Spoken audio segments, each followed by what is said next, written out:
சுகமி welcome to Siva's kitchen. Blend பண்ணுற ingredients எல்லாமே பார்க்கலாம். காஞ்ச மிளகா எடுத்து வச்சுருங்க பாருங்கள். ஊற வச்சுட்டு சுடு தண்ணியில் ஊற வச்சுட்டு நல்லா சுத்தமாக கழுவிட்டு எடுத்து வச்சுக்கோங்க. இங்கே 2 பெரிய வெங்காயம், இஞ்சி, செராய், பூண்டு கொஞ்சம், இது கூடவே கொஞ்சோண்டு தேங்காய் பூவும் எடுத்து வச்சுருங்க பாருங்கள். எல்லாத்தையும் ஒன்றா போட்டு பிளெண்ட் பண்ணிக்கலாம். நல்லா அரைச்சிக்குங்க.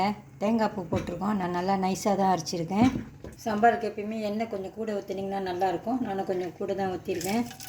கொஞ்சம் ஏலக்காவும் கிராம்பும் ஒண்டி போட்டுக்கிறேன். ஒரு பெரிய வெங்காயம்,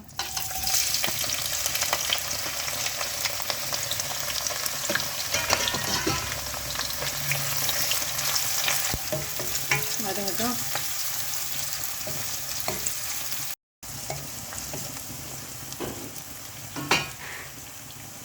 பிளெண்ட் பண்ண இன்க்ரீடியன்ட்ஸ்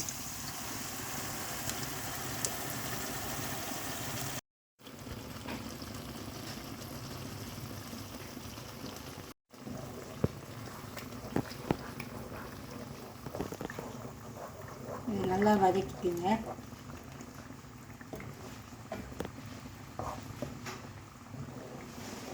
எண்ணெயெல்லாம் பிரிஞ்சு வரும், அது வரைக்கும் இதை நல்லா வதக்கிக்குங்க.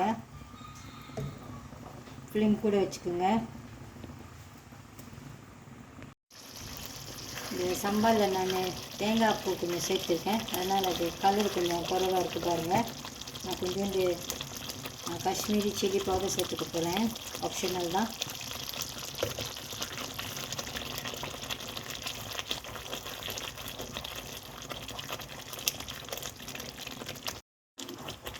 இதில் கோழி சேர்த்துக்கலாம்.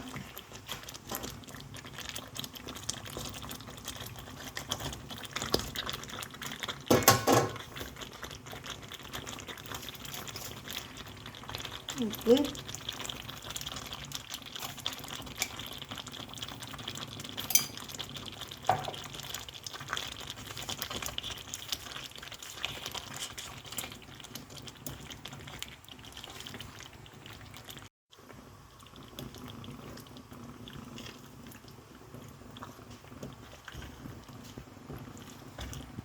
கோழியை நல்லா வேக வச்சுக்கோங்க. இப்போ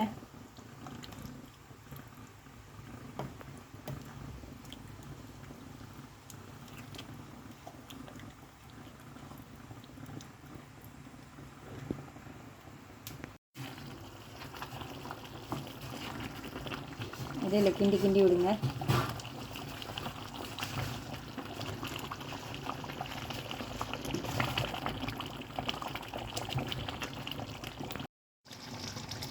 சம்பால் வந்துருச்சு, ஒரு வாட்டி டேஸ்ட் பண்ணி பார்த்துக்குங்க.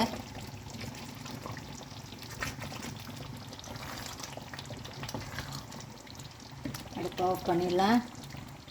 இந்த வெர்ஷன் கோழி சம்பால் உங்களுக்கு பிடிச்சிருந்துச்சின்னா நான் கொஞ்சம் தேங்காய் பூ போட்டு செஞ்சுருக்கேன், கொஞ்சம் ஸ்பெஷலாக. இந்த வீடியோ உங்களுக்கு பிடிச்சிருந்துச்சின்னா லைக் பண்ணிவிட்டு ஷேர் பண்ணிவிட்டு சிவாஸ் கிச்சன் சேனலுக்கு சப்ஸ்கிரைப் பண்ணிக்கோங்க.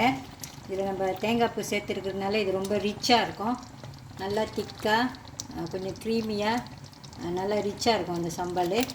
நீங்களும் செஞ்சு பாருங்கள், உங்களுக்கும் பிடிக்கும். தேங்க்யூ ஃபார் வாட்சிங்.